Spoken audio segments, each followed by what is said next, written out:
Hello everyone, আমি প্রদীপ্তা। সবাই কেমন আছেন? আশা করি সবাই খুব ভালো আছেন, আর আমরাও ভালো আছি। আর আজকের দিনটা তো খুবই শুভ।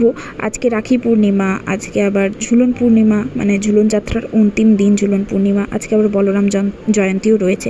তাই সকাল সকাল ঘুম থেকে উঠে ফ্রেশ হয়ে সবার মানে শৃঙ্গার করব। আর প্রত্যেক পূর্ণিমায় কিন্তু আমি জগন্নাথ দেব, বলরাম, মা সুভদ্রার আমি পোশাক, নতুন বস্ত্র পরাই। তো আজকেও সেটাই করব, কিন্তু আমার পক্ষে ভিডিও করা সম্ভব হয়নি, তাই আমি ভিডিও করতে পারিনি। অল্প অল্প করে যে কটা ভিডিও করেছি সে কটা তোমাদের সাথে শেয়ার করলাম। আর যেহেতু আজকে রাখি পূর্ণিমা, তাই এটা হচ্ছে রাখির প্লেটটা, মানে থালাটা রাখি রাখা রয়েছে এখানে কয়েকটা, আর রয়েছে চকলেটস।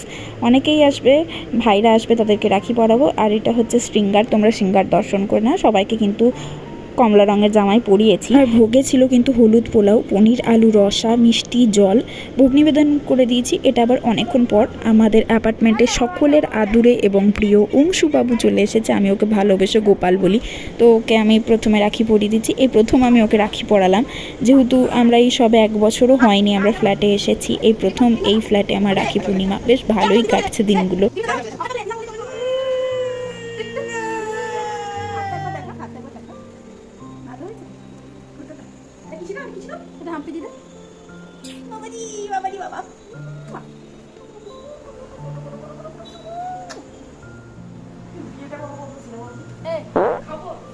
আমি এতটাই বেশি বেটার ফিল করছি যে জন্য আমি অন ক্যামেরা কথা বলছি। আমি চট করে কিন্তু অন ক্যামেরা মানে কথা বলি না, আর ভয়েস রেকর্ডের মাধ্যমে, মানে ভয়েস ওভারের মাধ্যমে কিন্তু আমি ভিডিওগুলো পোস্ট করি। তো আজকে বেশি উৎসাহ পেয়ে গেছি বলে অন ক্যামেরা কথা বলছি।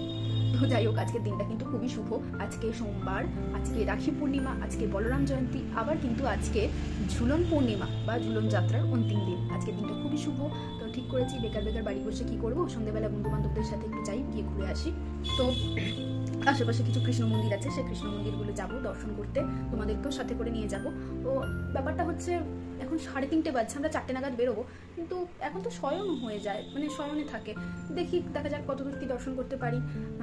তোমাদেরকে তো অবশ্যই আমি সেগুলো ভিডিওর মাধ্যমে দেখাবো। দেখি বেরোই, আবার বৃষ্টি শুরু হয়ে গেল, কি করবো ভগবান জানে, সব সময় বৃষ্টি।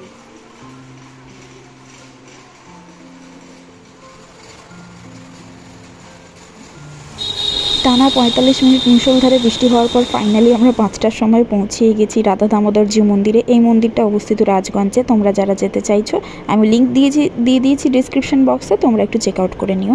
আগে খুব সুন্দর বড় করে মেলা হতো, এবারে কিছু হয়নি সেরকম, তবে যাই হোক দেখতে কিন্তু খুব সুন্দর লাগছে।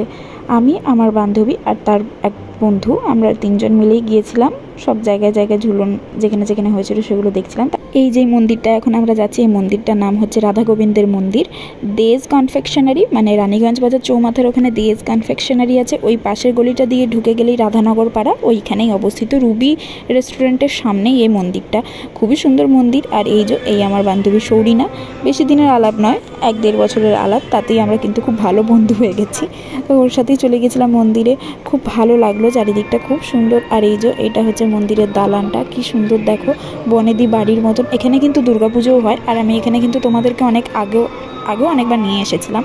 তো আবার অনেক দিন পর এলাম। আর আমরা গিয়েছিলাম গোপালের জন্য কিছু জামা কিনতে, কারণ আর 6 দিন পর জন্মাষ্টমী, সেই জন্য কিছু শপিং করলাম। বৃষ্টিতে ভিজতে এখন বাড়ি চলে যাচ্ছি, তোমাদেরকে আমি পরে দেখাবো গোপালের জন্য কি কিনেছি। তো এটা আবার অনেকক্ষণ পর সন্ধ্যেবেলা মা একটু সিন্নি প্রসাদ দিয়েছিল, কারণ আজকে পূর্ণিমা মানে তো সিন্নি প্রসাদ হবেই। তারপর আমি আর জেঠু ঠিক করলাম আরও সন্ধ্যেবেলা যেখানে লাইটিং দিয়ে ঝুলন সাজে সেই জায়গাগুলো যাব। যেমন আমি আমাদের পাড়ার মঠে তো ডেলি এসেছি ঝুলন যাত্রা দেখতে, তো আজকে যেহেতু অন্তিম দিন তাই আজকেও চলে এসেছিলাম। তোমাদেরকে আরও একবার ঘুরিয়ে দেখাচ্ছি যে কেমন কি সাজিয়েছে। আমি কিন্তু ডেলি এসেছি, ঠিক আছে, কিন্তু আমি ব্লগ করতে পারিনি কারণ একটু সমস্যা হচ্ছিল, আমার ফোনটা গন্ডগোল করছিল, আর আমার মুখটাও তো পুরোপুরি ঠিক হয়নি, তাই আমি সেরকমভাবে ভিডিও করতে পারিনি। আজকেই করলাম, আমি ঝুলনের পর পোস্ট করছি এসব ভিডিও, সেটার জন্য আমি খুবই দুঃখিত, আমাকে ক্ষমা করে দেবেন। আর আমি তোমাদেরকে লিঙ্ক ডিসক্রিপশানে দিয়ে দিয়েছি, তোমরা পরের বছর ঝুলনে কিন্তু অবশ্যই এসো।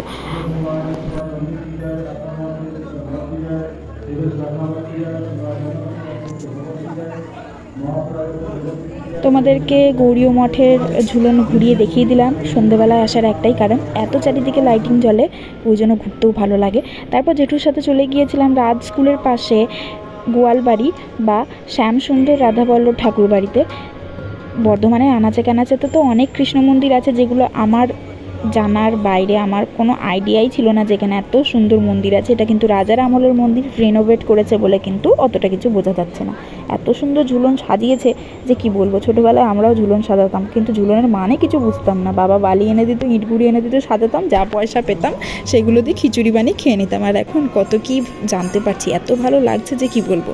তারপর রাধাবল্লভ বাড়িতে এসেছিলাম, যেটা একটু দোলনায় দুলিয়ে নিল গোপালকে। আর এটা অষ্টসখীর মন্দির, রাধাকৃষ্ণও রয়েছে। এত সুন্দর লাগছে, চারিদিকে হরিনামও হচ্ছিল, খুব ভালো লাগছিল।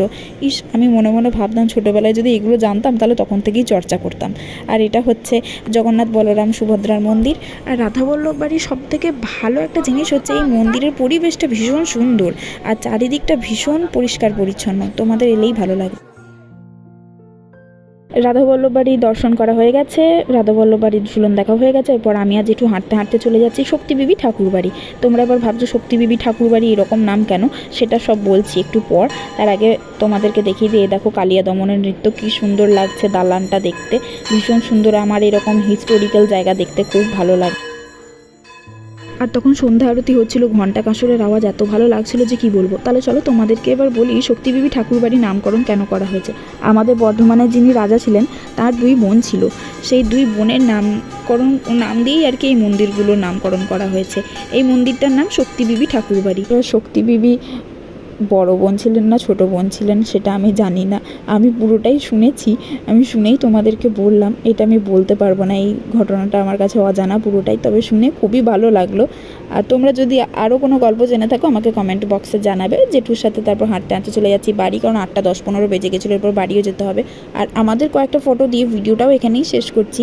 ভিডিওটা কেমন লাগলো সেটা আমাকে অবশ্যই কমেন্ট করে জানাবে, ভালো লাগলে একটা লাইক করে দেবে। দেখা হচ্ছে খুব তাড়াতাড়ি পরের একটা ভিডিওতে, আর ততক্ষণের জন্য টাটা।